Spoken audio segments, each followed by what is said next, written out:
Kaeli here from Chaos Bikes. You're locked in to Final Destination 2021, the story of how I nearly lost my life.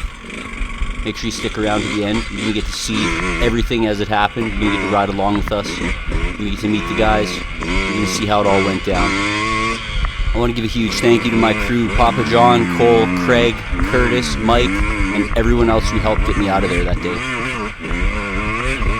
Starting off this video, me and John are out here having a little rip around, exploring some areas, not too far from camp, just having a good time.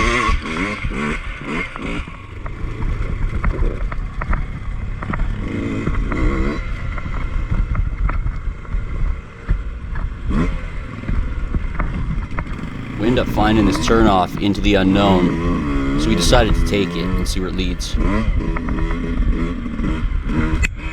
You want to try it then? We ended up here at this super overgrown trail and decided to see where it takes us. So I started heading down, fighting my way through these branches here. We nearly ended up getting stuck in this valley, and I'll tell you what, it was pretty crazy. Lucky we got out of there. And we end up going over a big drop, and then shortly after that happens, my camera died and I didn't notice. And so without further ado, here's the final destination, Prologue. Beginning of our ride with a group of guys heading towards the location.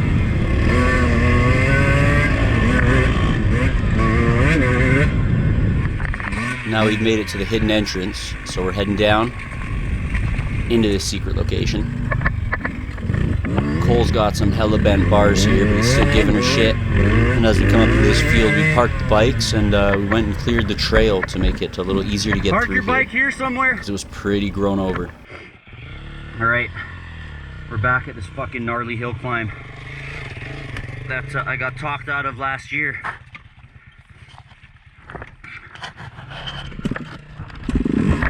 Now we're here to do this for real. We got a bunch of guys here with cameras. Quite the audience. Now, of course, I brought everybody here, so I'm the one that has to be the first to try it. Just turning around here.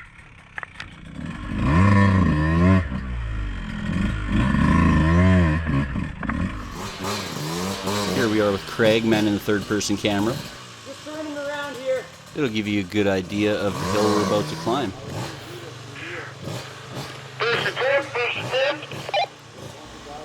And with everything set in motion, the energy a-buzzing, here's my first attempt. All right, wish me luck. Okay.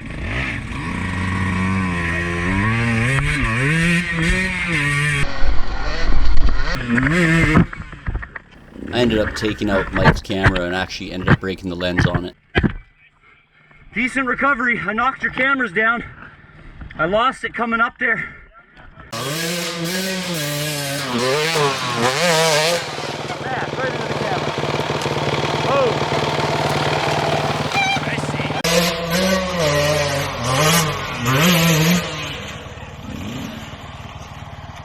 Nice recovery. Yeah, I'm gonna have to recover my cameras. At least I didn't crash coming back down. I hit neutral there. Freaked me out, but I'll get it. I think it's okay. I think it'll be okay. Woo! Getting that adrenaline going. All right, we're back at it with my second attempt.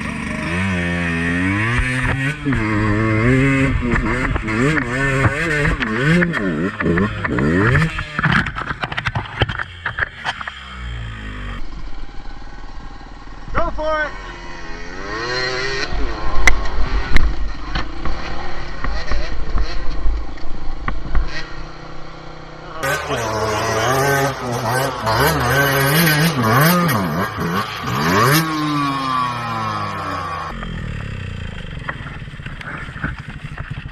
Fuck, that's tricky as a motherfucker. You'll see as I reorient my bike here how steep this really is. Yeah, like this is insane.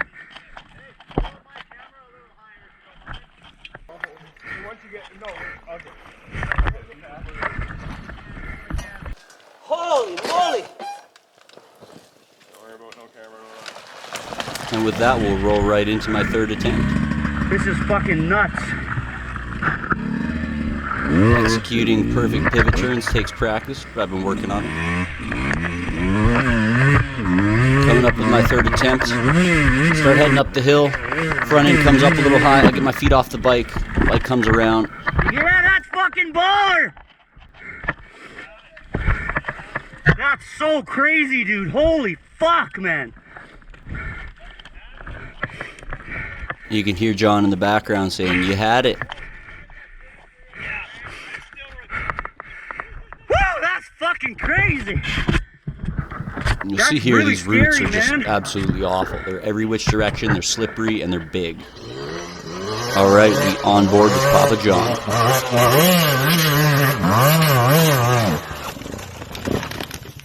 Yeah, that's crazy. That's really scary, man. Dude. You're there. You're there, man. Now, we're going to get a view from Mike's helmet cam.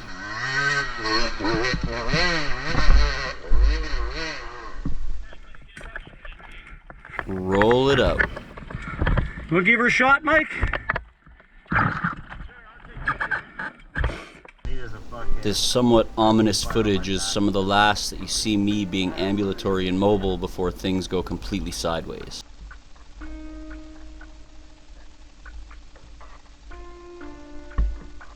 Now let's see if Mike can do it. Yeah, Mike!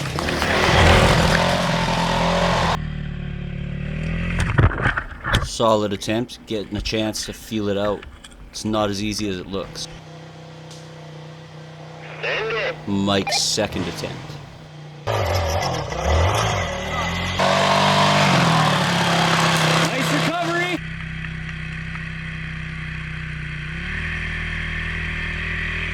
We're gonna jump right into Mike's third attempt.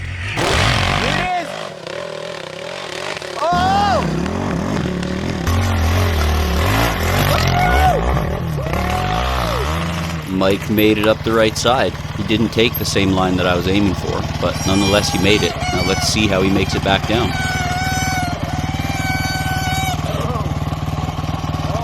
Around this side here and down.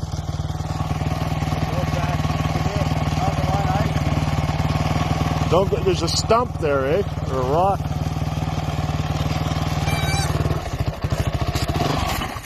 Oh, Kurt called it. Now let's get Mike's point of view on the situation. Oh boy.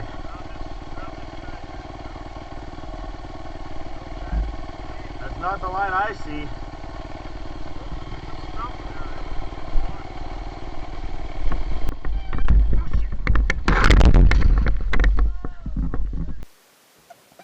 And here's another point of view from one of our stationary cameras as Mike makes his way down after getting his bike situated on its two wheels again.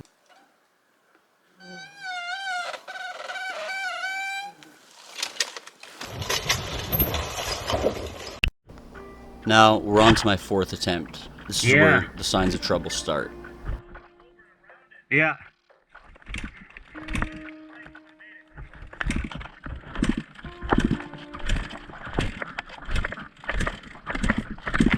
No matter how many times I kick it, my bike does not want to do this. Yeah. It will not start. But I decide to keep trying anyways, because I'm determined to get this hill conquered. The bike doesn't want to do it.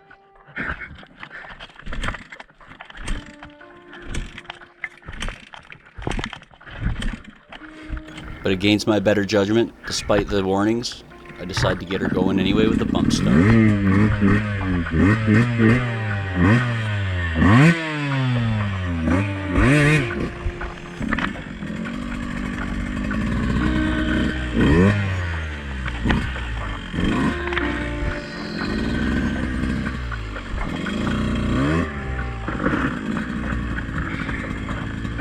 And just like that, with a few beeps of the horn, we're off to the races.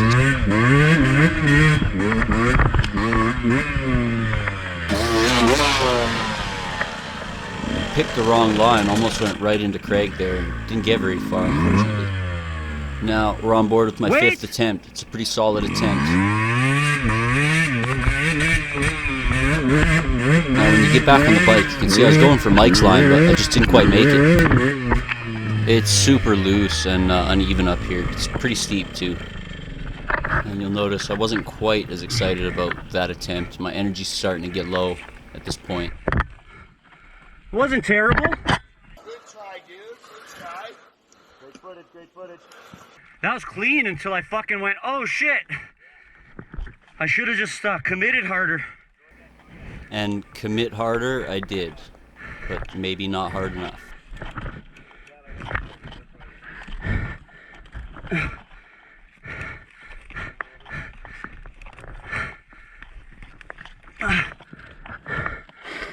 Woo!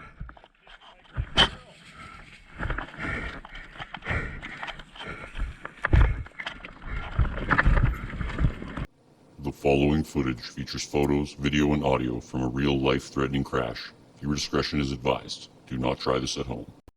On board with me for the final destination. Let's see it in full speed with no cuts.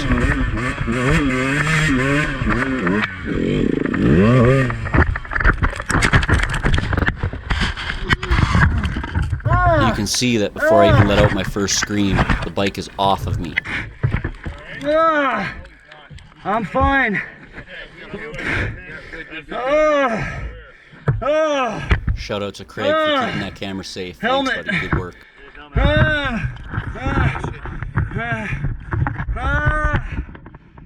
At this point, I can barely breathe well enough to scream. Fuck off for a second. You got Curtis giving me a hand with my helmet there. They had trouble figuring out the strap. Now, with my helmet off and pointed in another direction, I'm going to give you some audio so you can hear what happened, and we're going to show you the aftermath. We're going to take a look at what went wrong. Again, folks, viewer discretion is advised.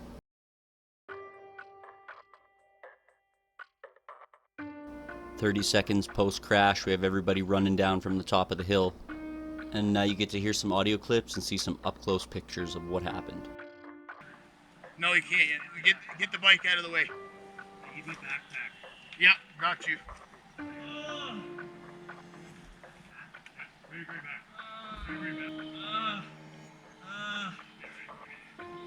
Now let's take a look at the aftermath. We've got a couple lucky shots from the helmet cams.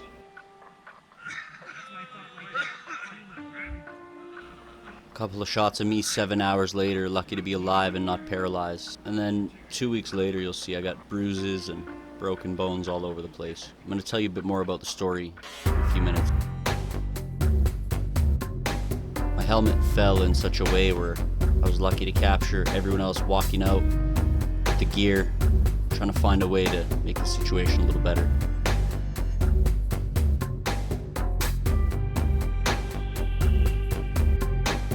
I'm going to let you have a watch of this super raw footage from Mike's helmet cam. This is about 1 minute after the crash You've already happened. moved everything you could have broken, so you're pretty well off. Collarbone and ribs are fucked up. Yeah? Stand up? Yeah.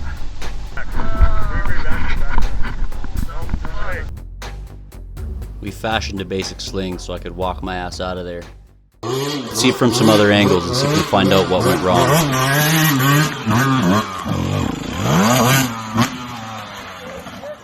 Fuck. Yeah.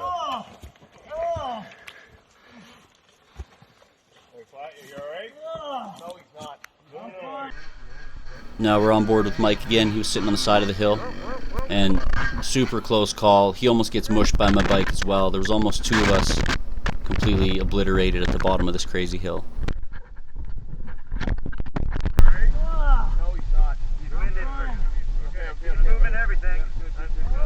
Back down to the bottom of the hill here with Craig on the third-person camera. And here you get a really good view of what went wrong. We're going to talk a bit more about that in a minute.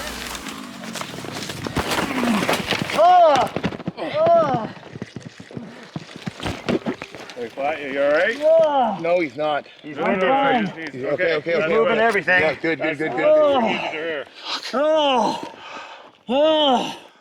Helmet. Here's helmet. Now we're going to do the play-by-play. So right about here, I start to lose it, but I keep up the throttle, but I lean back too far because I was sitting down, so that's the tipping point. Now here's the coin toss, and I lost. Into the Pavlovian response, into the oh shit, and then all of a sudden, I'm flying. This is a big drop. 10 out of 10, perfect swan dive. Playing catch with myself, trying to cushion the fall, and then smash, a huge impact. Somersault, now I'm upside down, complete carnage, and then here's the big thing, the bike's coming at me. Getting crushed. And then the bike, my hand, my injured leg, and then getting completely smashed and broken under everything. Now, I probably should have been standing, and you know when I got to the top, chucked the bike up the hill, but here it is again with no cuts.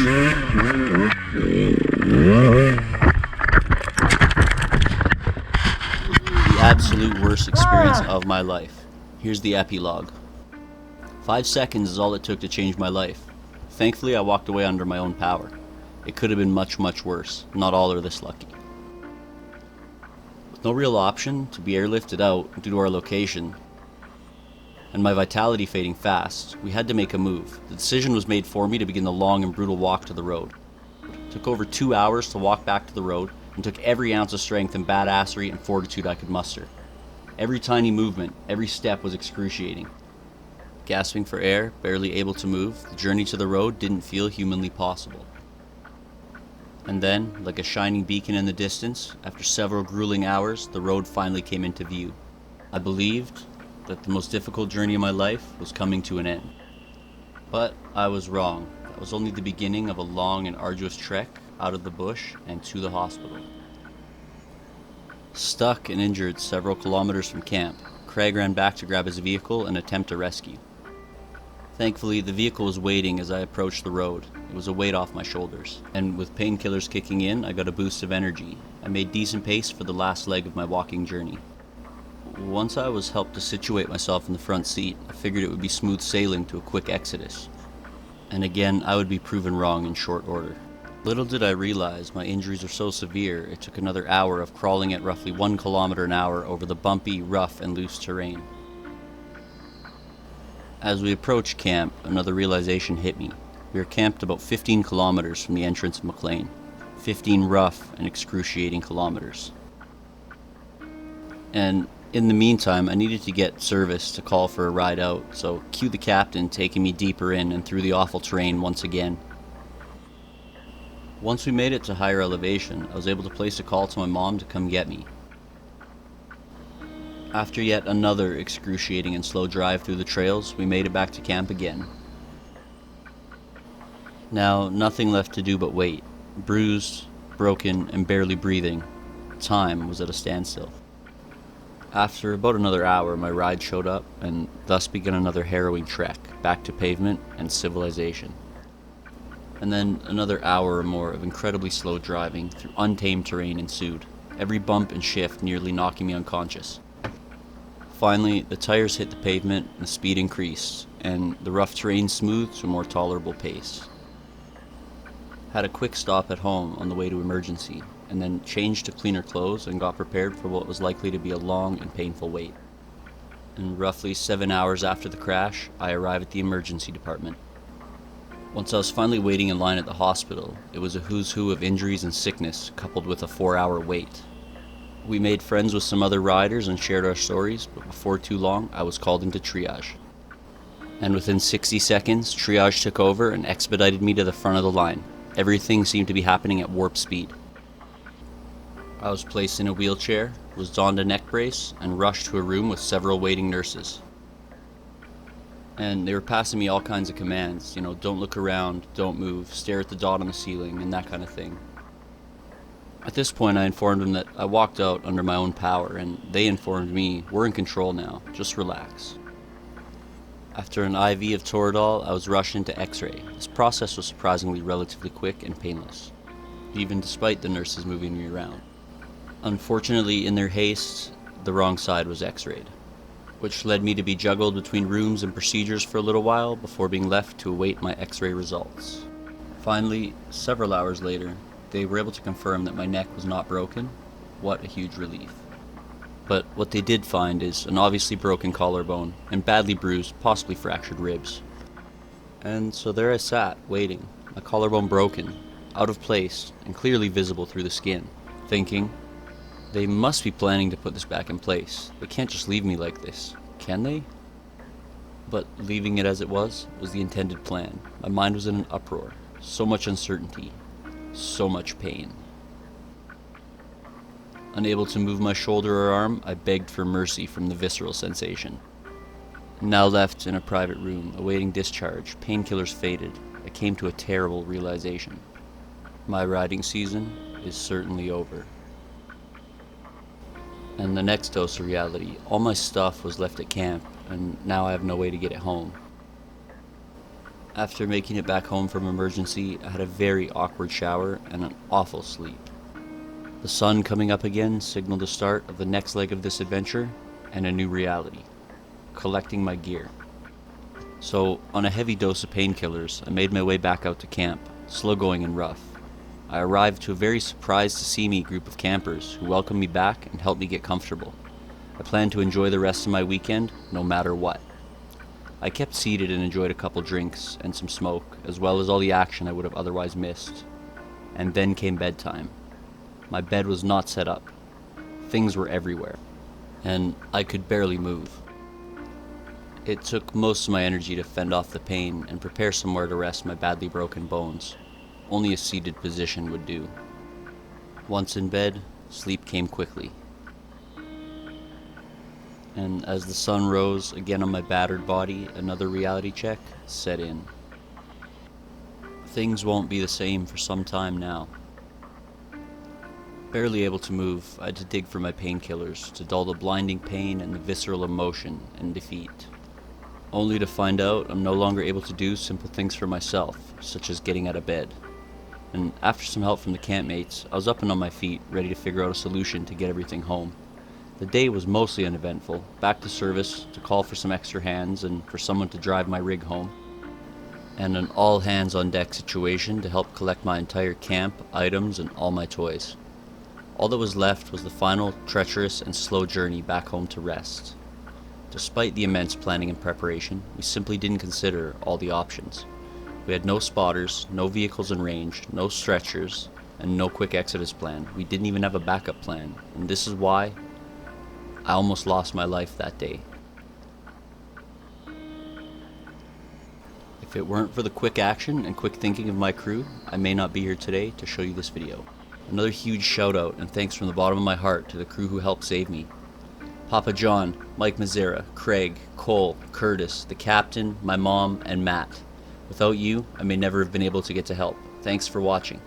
Tune in next season for more hardcore single track, and until then, be grateful and be safe. See you next time.